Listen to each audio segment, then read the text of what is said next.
Hola chicos, hola chicas, ¿qué tal vas? En este video voy a hablar de mi experiencia de estudiante Erasmus en la ciudad de Zaragoza. Vamos, voy a hablar francés, c'est mieux.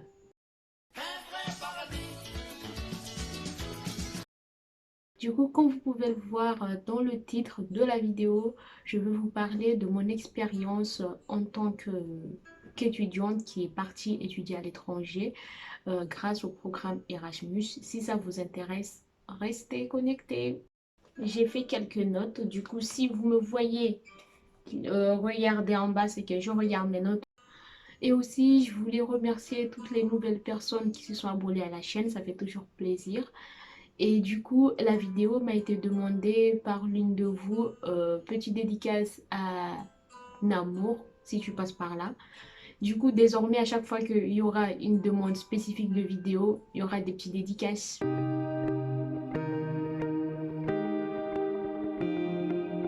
Le programme Erasmus Plus, c'est un programme qui permet aux étudiants, mais pas que, de l'enseignement supérieur de pouvoir étudier à l'étranger tout en restant scolarisés dans leur fac en France. On peut aussi le faire si on veut faire des formations à l'international ou des stages. Allez vous renseigner dans leur site.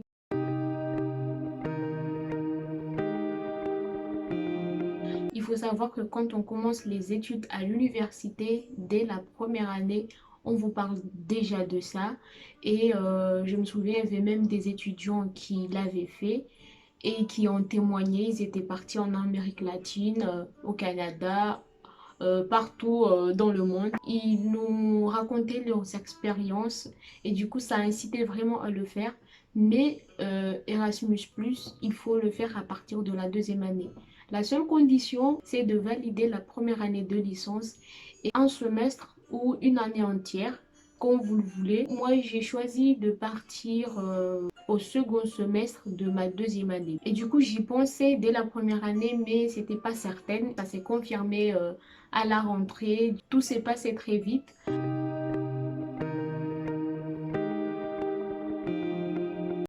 J'en ai parlé avec la responsable de la licence qui m'a fortement encouragée à le faire. Et de là, elle m'a dirigée aux directions des relations internationales. C'est la direction qui permet aux étudiants de faire la demande, toute suivie et faite par la direction des RI, où je me suis rendue sachant que chaque filière à l'université, il y a un responsable pour l'Erasmus. Pour moi, je suis en sciences humaines et sociales, je fais de la sociologie. Et du coup, je suis allée à la DAI, je me suis renseignée. Du coup, le choix s'est porté sur l'Espagne. Pourquoi? Parce que c'était la seule langue étrangère que je parle, pas couramment, mais je m'en sortais. Et pour ce faire, il faut regarder dans leur site internet, dans le site internet de la DRI, il y a toutes les universités partenaires par rapport à votre fac. En Espagne, il y avait plusieurs universités, mais en étant étudiante en sociologie, j'avais que deux villes. Il y avait Séville, l'université de Séville et de Saragosse. Et voilà, elle m'a expliqué un peu les démarches à faire. Et là, c'était décidé que j'allais m'inscrire, j'allais faire mon inscription. Et là, elle m'a envoyé tous les documents à faire, enfin les documents d'inscription, le choix des matières, la demande de bourse supplémentaire. Mais bon, on va revenir après. Et je suis rentrée chez moi, j'ai comparé les matières qu'ils proposaient. Et mon choix s'est plus porté sur Saragosse. C'était plus, enfin, je m'y retrouvais plus dans les matières. Il y avait de la communication sociale, enfin, du travail social en soi. Dans tout enseignement supérieur, il fallait avoir les 30 crédits. Où il faut choisir des matières pour aussi avoir les 30 crédits européens pour valider le semestre. Si vous avez du mal à choisir les matières, vous pouvez toujours parler à la responsable de votre licence. Ils sont là pour ça, pour nous aider. Du coup, n'hésitez pas. Moi, ça allait. J'ai choisi mes matières. Elle a validé, elle a signé, j'ai fait retourner le dossier. Sachant que quand on est étudiant Erasmus, on peut choisir des matières de la première année, de la deuxième année, de la troisième année, comme vous voulez. Mais aussi, vous avez aussi la possibilité de modifier votre contrat pédagogique. Si une fois sur place, si vous voyez que ça ne vous plaît pas ou que vous avez envie de changer, vous avez cette possibilité-là de changer. Après, moi je parle de mon... Mais je sais que dans certaines universités, il faut passer des oraux, des entretiens, envoyer de l'aide de motivation, ce qui n'a pas été le cas pour moi. Mais je sais que il y a des universités qui demandent ça. Du coup, il faut vraiment se renseigner. Et là, il n'y a que aux directions de relations internationales qui peut vous renseigner à ce sujet-là. Et là, on était mi-septembre. Il fallait que je dépose le dossier avant le 31 septembre pour pouvoir partir au second semestre au mois de janvier. J'ai fait la demande, j'ai attendu 3 semaines après.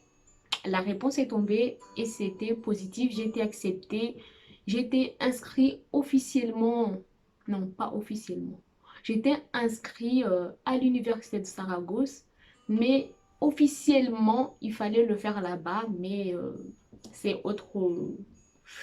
Là, je saute les étapes.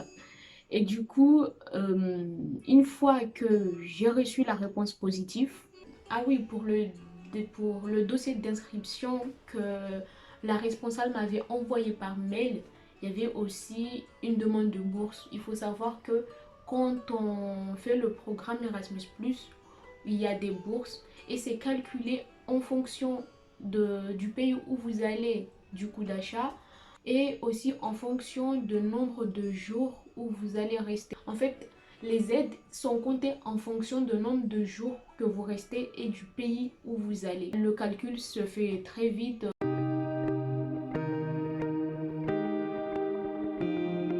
Là, commencez les vraies démarches administratives. C'est comme si vous partez de Mayotte, vous venez en métropole pour étudier et du coup les démarches de logement, d'assurance, tout ce qui va avec.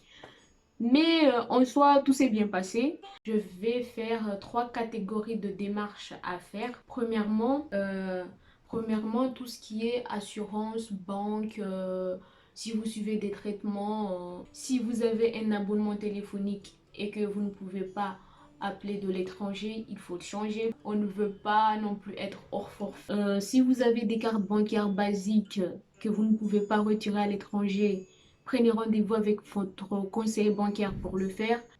Par rapport à l'assurance, moi j'étais au SMENO. Enfin ça c'est obligé de le faire. Il faut aussi régulariser votre mutuelle. C'est-à-dire que quand on part à l'étranger, il faut s'assurer au cas où si vous avez quelque chose, au moins vous allez être couvert. Du coup, on reçoit une carte comme une carte vitale et aussi la carte d'assurance. Ça, il ne faut pas les oublier. Moi, j'en avais oublié un, mais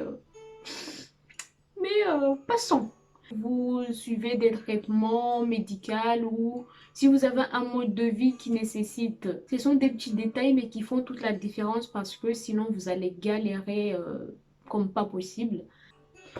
Autre catégorie de démarches à faire, c'est de logement et de billets. Du coup, le logement, il faut s'y prendre tôt. Il faut s'y prendre tôt. Et du coup, c'est un parcours de combattant. Mais quand on a des bonnes adresses, tout se passe bien. Pour moi, quand j'avais reçu mon affectation à l'université, j'avais échangé avec le secrétaire de l'université et il m'avait envoyé des liens, beaucoup de liens pour de recherche de logement. Du coup, je suis tombée sur une agence pour les étudiants Erasmus qui venaient à Saragosse. On avait échangé et je lui ai vu que moi, je connaissais pas Saragosse. Lui, il était de là-bas. Et je lui ai dit la fac où j'allais étudier. Et moi je regardais aussi de mon côté, mais lui aussi, il m'aidait à trouver un logement qui serait plus près de ma fac. À ce niveau-là, tout s'est bien passé.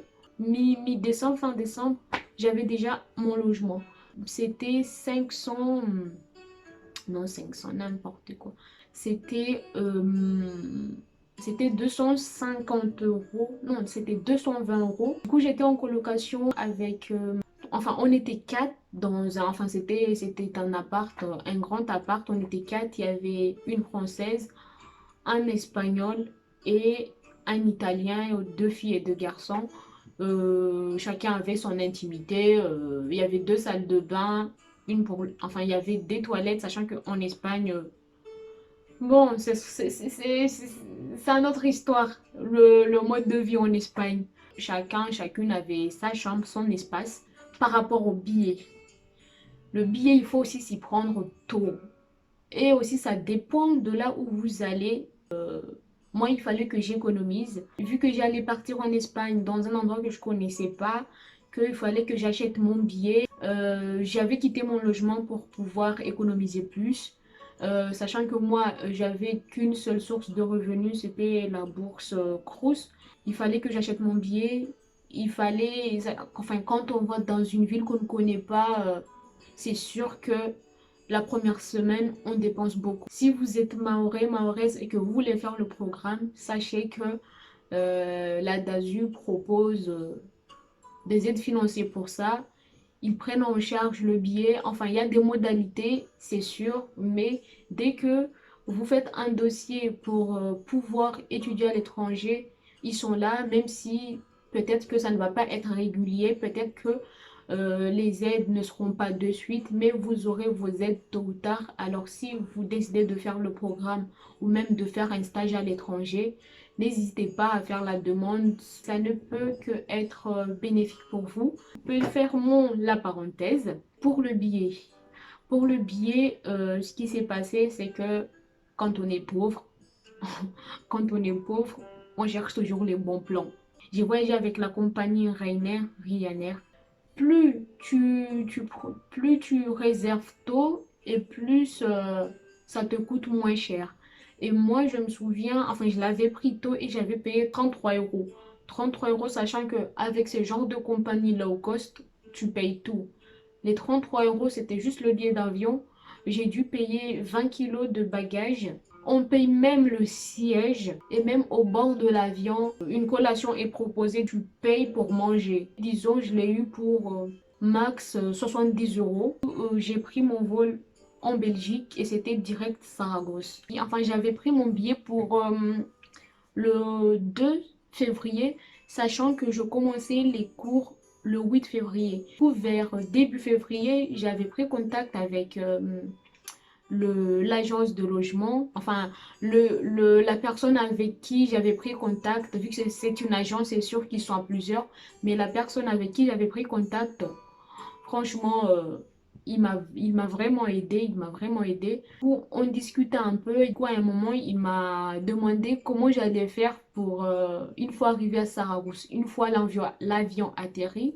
Et là, je lui ai répondu, bah, je prendrai un taxi. Enfin, pour le coup, il faut, enfin, c'est pour ça que je vous dis économiser parce que vous ne savez pas ce que va vous arriver. Sachant que la bourse, la bourse Erasmus, on l'a que un mois après parce qu'il faut que ça passe en commission. Il faut, disons, c'est tout un processus. C'est pour ça que je dis économiser, on ne sait jamais.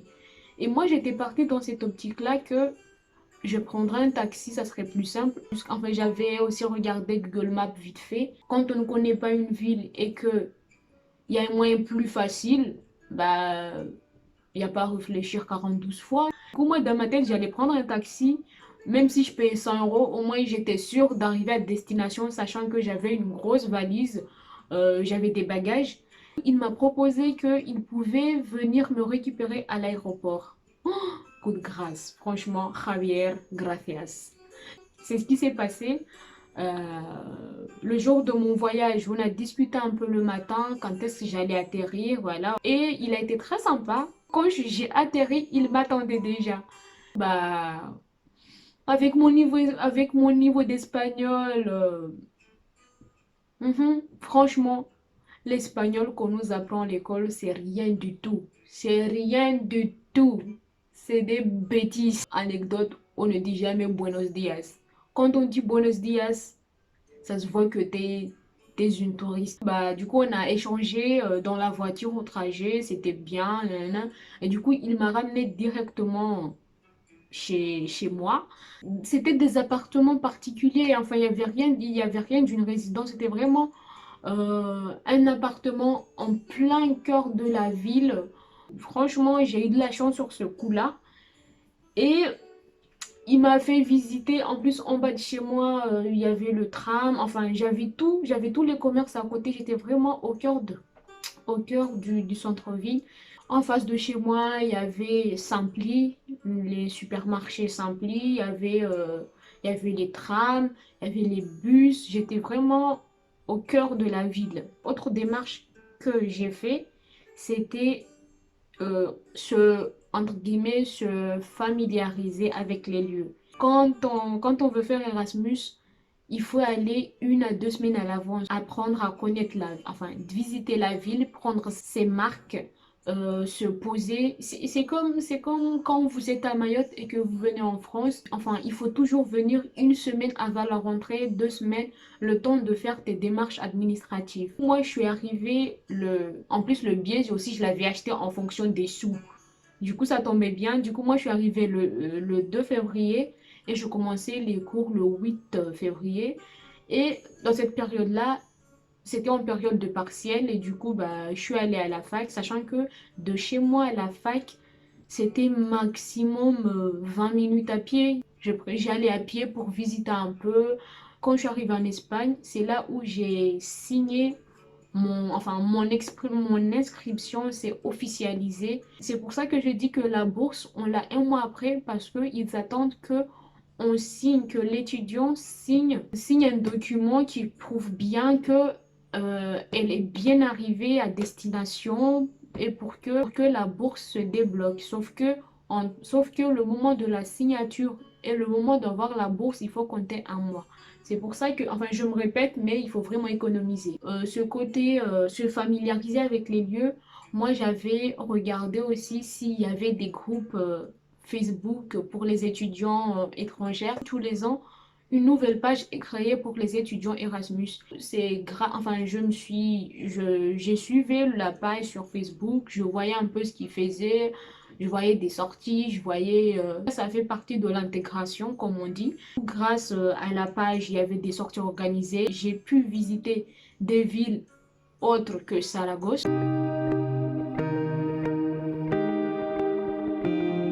Partir Erasmus, c'est un programme d'échange libre. La seule direction qui s'occupe de ça, c'est la DRI.